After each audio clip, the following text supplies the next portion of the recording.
কুল্লু নাফসিন যায়িকাতুল মাউত, যারাই দুনিয়াতে আসবে তারা ইন্তেকাল করবে, এটা আমরা মেনে নেই, এটা আমরা জানি। কিন্তু অবাক করা বিষয় হচ্ছে আমরা আজও জানি না আমাদের আল্লামার মৃত্যু কি স্বাভাবিক হয়েছে নাকি এটা পরিকল্পিত মেডিকেল কিলিং ছিল। এটা যে পরিকল্পিত মেডিকেল কিলিং ছিল এটা ধারণা করার পেছনে অনেক কারণ আছে। তিনি আধিপত্যবাদের বিরুদ্ধে সোচ্চার ছিলেন, ফ্যাসিবাদের বিরুদ্ধে সোচ্চার ছিলেন। সমস্ত পাচার করা, ব্যাংক লুট করা টাকা বিদেশ থেকে ফেরত আনতে হবে এবং সেই টাকা দিয়ে আমাদের শাহজাহান চৌধুরী যে যৌক্তিক দাবি করেছেন সকল দাবি পূরণ করার জন্য ইনশাআল্লাহ বর্তমান অন্তর্বর্তীকালীন সরকারের মাননীয় ধর্ম উপদেষ্টা ডক্টর আফম খালিদ হোসেন আমাদের পাশে থাকবেন ইনশাআল্লাহ। প্রিয় দর্শক শ্রোতা, গত 31শে জানুয়ারি চট্টগ্রাম নগরীর প্যারেড ময়দানে ইসলামী সমাজ কল্যাণ পরিষদ কর্তৃক আয়োজিত 5 দিনব্যাপী ঐতিহাসিক তাফসীরুল কোরআন মাহফিলের শেষ দিনে প্রধান মুফাসসির হিসেবে উপস্থিত ছিলেন আন্তর্জাতিক খ্যাতিসম্পন্ন মুফাসসির ডক্টর মিজানুর রহমান আজাহারি। অধ্যক্ষ মোহাম্মদ তাহেরের সভাপতিত্বে উক্ত অনুষ্ঠানে আরও অন্যান্য নেতৃবৃন্দ উপস্থিত ছিলেন। প্রধান মুফাসসির ডক্টর মিজানুর রহমান আজাহারি চট্টগ্রাম প্যারেড ময়দানের মাহফিলে বক্তব্য রাখতে গিয়ে আল্লামা দেলোয়ার হোসেন সাঈদীর মৃত্যু অস্বাভাবিক বলে মন্তব্য করেন এবং বর্তমান অন্তর্বর্তী সরকারের কাছে এর পুনঃতদন্তের জোর দাবি জানান। ঐতিহাসিক প্যারেড ময়দানে, শহীদ রজব আলী ময়দানে, শহীদ আল্লামা দেলোয়ার হোসেন রহিমাহুল্লাহর স্মৃতি বিজড়িত এই ময়দানে চট্টগ্রামের অনন্য সমাজ কল্যাণ মুখী সংগঠন ইসলামী সমাজ কল্যাণ পরিষদের এই বর্ণাঢ্য আয়োজনে এখন বক্তব্য রাখছেন আজকের জুমাবারের এই বর্ণাঢ্য মাহফিল এখন প্রধান মুফাসসির হিসাবে আলোচনা পেশ করবেন উদীয়মান গবেষক, লেখক, মোটিভেশনাল স্পিকার, যুব সমাজের কেন্দ্রীয় আকর্ষণ, আন্তর্জাতিক খ্যাতি সম্পন্ন মুফাসসির কোরআন ডক্টর মিজানুর রহমান আজহারি। ডক্টর মিজানুর রহমান আজহারি এখন আলোচনা পেশ করছেন।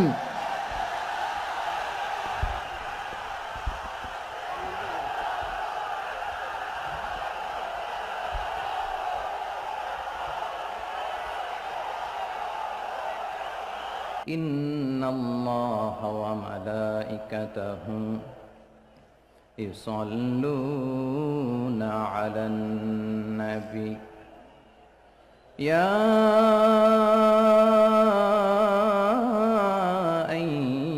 আইয়ুহাল্লাযীনা আমানু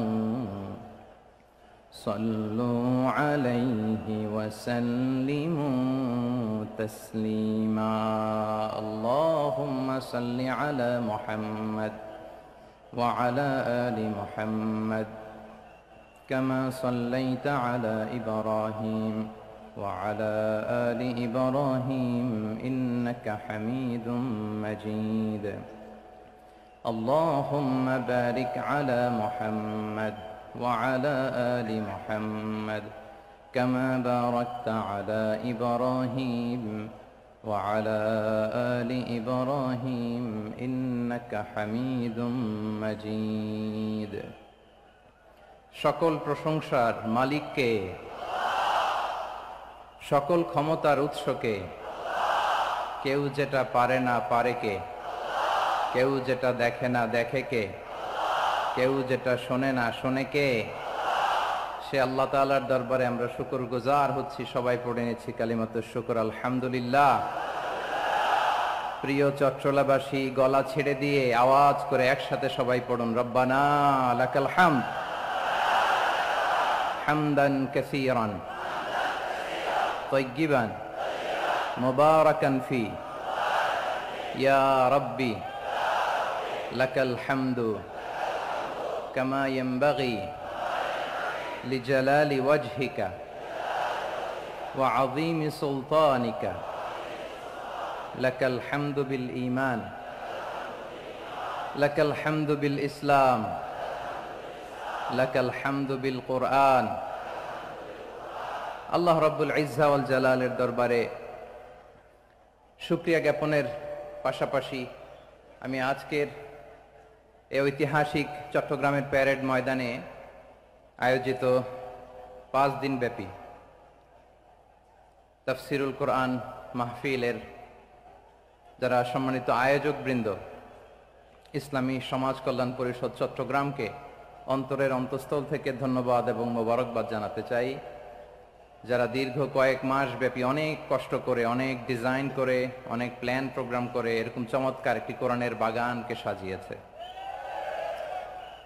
আজকের এই প্রোগ্রামের সম্মানিত সভাপতি, প্রধান অতিথি, বিশেষ অতিথি, মঞ্চে উপবিষ্ট উলামায়ে কেরাম, কমিউনিটি লিডার্স, চট্টগ্রামের বিভিন্ন পর্যায়ের বিভিন্ন দলের সামাজিক, ধর্মীয়, রাজনৈতিক নেতৃবৃন্দ, ব্যবসায়ী ভাইয়েরা, চাকরিজীবী ভাইয়েরা, শ্রমজীবী ভাইয়েরা, ছাত্র ভাইয়েরা, পর্দার আড়ালে আমার মায়েরা এবং বোনেরা, সাংবাদিক বন্ধুরা, মিডিয়া কর্মী, ইউটিউবার্স, ভলান্টিয়ার্স, আপনাদের সবাইকে অন্তরের অন্তঃস্থল থেকে শুভেচ্ছা জানাই, মোবারকবাদ জানাই।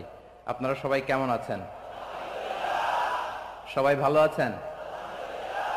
সুস্থ আছেন? দোয়া করি আল্লাহ তাআলা আপনাদের সবাইকে ভালো রাখুন, সুস্থ রাখুন, নিরাপদে রাখুন। আমরা সবাই পড়ি আমিন। সম্মানিত সুধী, হযরতুল আল্লাম শহীদ মরহুম আল্লামা দেলওয়ার হোসেন সাঈদী রাহিমাহুল্লাহ, ওনার স্মৃতি বিজড়িত আজকের এই ঐতিহাসিক প্যারেড ময়দানের তাফসিরুল কোরআনের প্রোগ্রামে সব আছে। স্টেজ আছে, শ্রোতা আছে, প্যান্ডেল আছে, মিডিয়া কাভারেজ আছে, কিন্তু আমাদের কলিজার টুকরাটা আমাদের মাঝে নাই। আজকের এই প্রোগ্রামে আলোচক হয়ে এই চেয়ারে আমি না বসে ওই শ্রোতাদের কাতারে বসে যদি আমাদের আল্লামার নুরানি চেহারার দিকে তাকিয়ে ওয়াজ শুনতে পারতাম, আমাদের হৃদয়টা ঠান্ডা হয়ে যেত, আমাদের তৃষ্ণার্ত হৃদয় শান্ত হতো। সব আজকে আছে, কি যেন নাই, ঠিক কিনা বলেন? আল্লাহ তাআলা প্রতি 100 বছরে একজন মুজাদ্দিদ পাঠায়, প্রতি 100 বছরে একজন মুজাদ্দিদ, যিনি সমাজকে সংস্কার করেন। আল্লামা দেলওয়ার হোসেন সাঈদী রাহিমাহুল্লাহ ছিলেন তেমন একজন মুজাদ্দিদ। চিৎকার করে বলেন ঠিক কিনা? উনি শিরক বিদআতের আস্তানাকে তছনছ করে দিয়েছেন, তাওহীদের বাণীকে সমুন্নত করেছেন, গণমানুষের কাছে তাফসিরুল কোরআনকে জনপ্রিয় করেছেন। আজীবন আজীবন তিনি ইসলামকে বিজয়ী শক্তি হিসেবে দেখার স্বপ্ন দেখতেন। এত প্রাঞ্জল ভাষা, এত চমৎকার আধুনিক প্রেজেন্টেশন, গণমানুষের কাছে কোরআনের তাফসিরকে এভাবে জনপ্রিয় করে তোলার মতো ব্যক্তিত্ব আল্লামা সাঈদী ছাড়া দ্বিতীয় কেউ এই বাংলার ভূখণ্ডে নাই। এই যে তাফসিরুল কোরআন, এই যে টার্মিনোলজি, এই টার্মটাই উনি আসলে জনপ্রিয় করেছেন। আমরা আগে জানতাম না যে এভাবে তাফসির করা যায়, এভাবে scientific indications of the Holi কোরআনকে মানুষের কাছে পেশ করা যায়, এভাবে এত জীবন ঘনিষ্ঠ করে, এত ইন্টারেক্টিভ করে কোরআনের কথাগুলো মানুষের কাছে উপস্থাপন করা যায়। উনি অন্যায়ের বিরুদ্ধে সবসময় সোচ্চার ছিলেন, প্রতিবাদী কণ্ঠস্বর ছিলেন। ওনার আলোচনা শুনলে দেহের রক্ত টকবক করে ফুটতে থাকতো। আল্লাহু আকবার, আল্লাহু আকবার, আল্লাহু আকবার। He was a strong mouthpiece of Islamic revivalism. Islamic জাগরণের স্ট্রং মাউথপিস ছিলেন আল্লামা সাঈদী রাহিমাহুল্লাহ। অনেক দোয়া পেয়েছেন। আমরা পড়েছি, এমন জীবন তুমি করিবে গঠন, মরণে হাসিবে তুমি, কাঁদিবে ভুবন। গোটা বিশ্বকে তিনি কাঁদিয়েছেন। আল্লামা যখন ইন্তেকাল করলেন, আমি তখন মালয়েশিয়া থেকে যুক্তরাষ্ট্রে একটা কনফারেন্সে যোগ দিতে যাচ্ছি, কাতার এয়ারলাইন্সে। মালয়েশিয়া থেকে দোহাতে নামলাম। দোহায় যখন আমার ট্রানজিট, তখন শুনতে পেলাম যে আল্লামা বিদায় নিয়েছেন। সোশ্যাল মিডিয়ায় শুনে বিশ্বাস করতে পারলাম না। মুহূর্তের মধ্যেই মাসুদ সাঈদী ভাইকে মেসেজ করলাম, উনি কোনো উত্তর দিতে পারলেন না। মাসুদ ভাইয়ের সাথে যখন কোলাকুলি করি, আমাদের শামীম ভাইয়ের সাথে যখন কোলাকুলি করি, মনে হচ্ছে আল্লামা সাঈদীর ঘ্রাণ পাই। শরীরটা লিটারালি কাঁপছিল। নিজেকে মানাতে পারছিলাম না, বিশ্বাস করতে পারছিলাম না যে আসলে আল্লামা বিদায় নিয়েছেন। ইন দ্য মিন টাইম আমার সেকেন্ড ফ্লাইট দোহা টু নিউ ইয়র্ক, 12 ঘন্টার ফ্লাইটে উঠলাম, ইন্টারনেট থেকে বিচ্ছিন্ন হলাম, নামার পরে শুনলাম আল্লাহু আকবার, যেখানে ওনাকে কবরস্থ করার কথা ছিল সেখানেও কবর দিতে দেয়া হয় নাই। ছবিগুলো দেখতে লাগলাম, হাসিমাখা মুখ, হাসিমাখা নিথর দেহটা, মরণে হাসিবে তুমি কাঁদিবে ভুবন। From east to west, from north to south, the entire globe, গোটা বিশ্ব ওনার জন্য কেঁদেছে, গোটা বিশ্ব কেঁদেছে, কাবার গিলাফ ধরে ধরে মানুষ চিৎকার করেছে। এর চেয়ে শ্রেষ্ঠ মৃত্যুকার হতে পারে? আমাদের আল্লামার আর কি পাওয়ার ছিল বলেন? আর কি পাওয়ার ছিল? কুল্লু নাফসিন যায়িকাতুল মাউত, যারাই দুনিয়াতে আসবে তারা ইন্তেকাল করবে, এটা আমরা মেনে নেই, এটা আমরা জানি। কিন্তু অবাক করা বিষয় হচ্ছে আমরা আজও জানি না আমাদের আল্লামার মৃত্যু কি স্বাভাবিক হয়েছে নাকি এটা পরিকল্পিত মেডিকেল কিলিং ছিল। এটা যে পরিকল্পিত মেডিকেল কিলিং ছিল এটা ধারণা করার পেছনে অনেক কারণ আছে।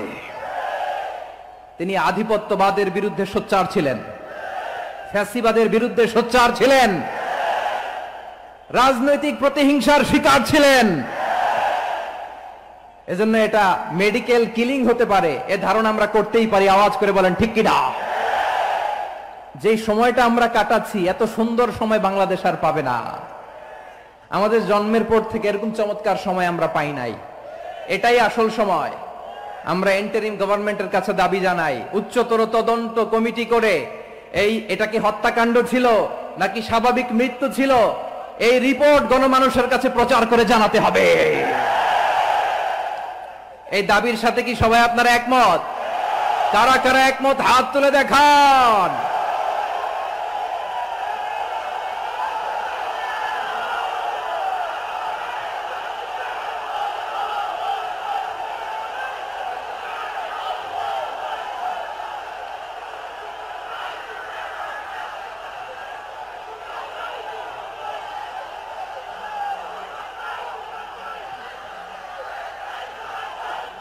আমার প্রিয় ভাইয়েরা, প্রিয় চট্টলাবাসী, আল্লাহ তাআলা তার এই মুখলেস গোলামকে তার জান্নাতুল ফেরদাউসের মেহমান হিসেবে কবুল করুক, তার জীবনের সকল খেদমাগুলোকে কবুল করুক, জান্নাতুল ফেরদাউসের আলা মাকামে তাকে মেহমান হিসেবে কবুল করুক। আল্লামা শহীদ দেলোয়ার হোসেন সাঈদী রাহিমাহুল্লাহ, উনি ছাড়াও এই ঐতিহাসিক ময়দানে কথা বলেছেন আল্লামা লুৎফুর রহমান রাহিমাহুল্লাহ। চলে গিয়েছেন আমাদেরকে ছেড়ে। তিনি বলতেন ইনশাআল্লাহ মিজান আবার আসবে। হুজুর আমি তো আসলাম, আপনি তো আমাদেরকে ছেড়ে চলে গেলেন। আল্লাহু আকবার, আল্লাহু আকবার, আল্লাহু আকবার। গলায় কোনো সুর ছিল না, সুর দিয়ে কথা বলতেন না, কিন্তু এত চমৎকার শব্দের বুনন, এত চমৎকার প্রেজেন্টেশন, এত চমৎকার ভাবে ঐতিহাসিক বর্ণনাগুলো তিনি উপস্থাপন করতেন। মন্ত্রমুগ্ধ হয়ে আমরা আল্লামা লুৎফুর রহমানের কথা শুনেছি। আমরা হযরতুল আল্লাম লুৎফুর রহমান রাহিমাহুল্লাহর জন্য এই বিশাল ময়দান থেকে দোয়া করছি, আল্লাহ তাআলা তুমি তোমার এই খাদেমকে জান্নাতের মেহমান হিসেবে কবুল করে নাও। আরো অনেক আল্লামারা এখানে কথা বলেছেন, বিশেষ করে বাইতুল শরফের মরহুম পীর সাহেব হুজুর থেকে শুরু করে আরো যারা যারা তারকাতুল্য ওলামায়ে কেরাম এই চট্টগ্রামের ময়দানে কথা বলেছেন, আলো ছড়িয়েছেন। আমরা এই লক্ষ লক্ষ তাওহীদি জনতাকে নিয়ে তাদের জন্য দোয়া করছি, আল্লাহ তাআলা ওনাদের জীবনের সকল ভুল ত্রুটি ক্ষমা করে দিয়ে তাদেরকে জান্নাতুল ফেরদাউসের মেহমান বানিয়ে নিক।